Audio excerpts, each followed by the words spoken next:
बिस्मिल्लाहिर्रहमानिर्रहीम। फरमान मुस्तफ़ा सल्लल्लाहु तआला अलैहि वसल्लम, जब तुम कोई चीज़ भूल जाओ ना तो मुझ पर दुरूद पढ़ो, इंशाल्लाह वो चीज़ तुम्हें याद आ जाएगी। सल्लु अलल हबीब। आजिज़ी करना भी अजीम सुन्नत मुबारक है। राशिद अतारी नूरी दवा खाना की तरफ से। और आप देख रहे हैं मुजर्रब नुस्खे।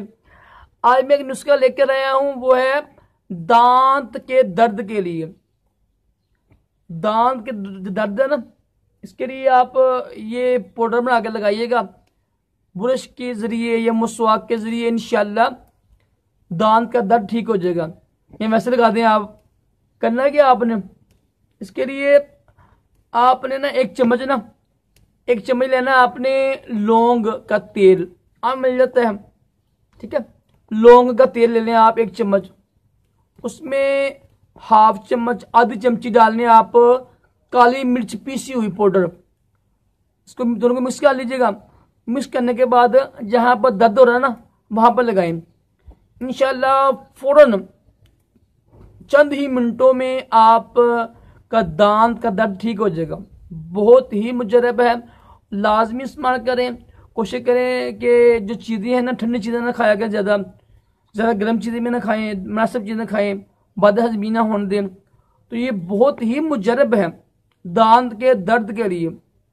दोबारा सुन लें, जिनको दांत का दर्द हो ना, जिनके दांतों में दर्द हो रहा हो, तो वो एक चम्मच लेके ना लौंग का तेल लेके ना, एक चम्मच लेके लौंग का तेल, उसमें आधी चमची काली मिर्च पीसी हुई पाउडर बना के ना मिक्स करके वो तेल यहाँ पर लगाएं जहाँ पर दर्द हो रहा है ना।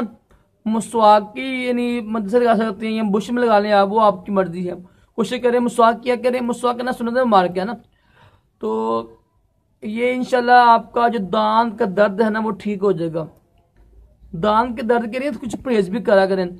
ये नहीं है कि हर चीज़ खाते रहे, चॉकलेट खा रहे हैं, टॉफ़ी कैंडी खा रहे हैं, तो ये इससे भी ना दांत की सफाई ना कितने लोग करते हैं। दांत की सफाई ना करने से ये मसला बनता है, बदहज़मी से भी बनता है। तो ये कोशिश करें साथ परहेज भी किया करें, क्योंकि देखो जो है ना सफाई निस्फ़े ईमान है।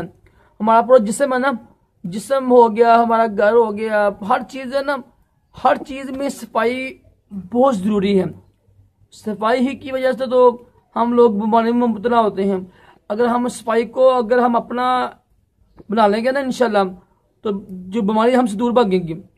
हमारा जिसम भी पाक हो, साफ हो, घर का माहौल भी अच्छा हो, इंशाल्लाह सुन्नत के मुताबिक अमल करेंगे तो इंशाल्लाह सुन्नत की बरकतें भी देखेंगे आप। ठीक है जी। अल्लाह ताला हम सबको दोनों जहानों की भलाइयाँ अता करे, तमाम जिस्मानी रूहानी बीमारियों से महफूज रखिए। सल्लु अलल हबीब सल्लल्लाहु अलैहि वसल्लम।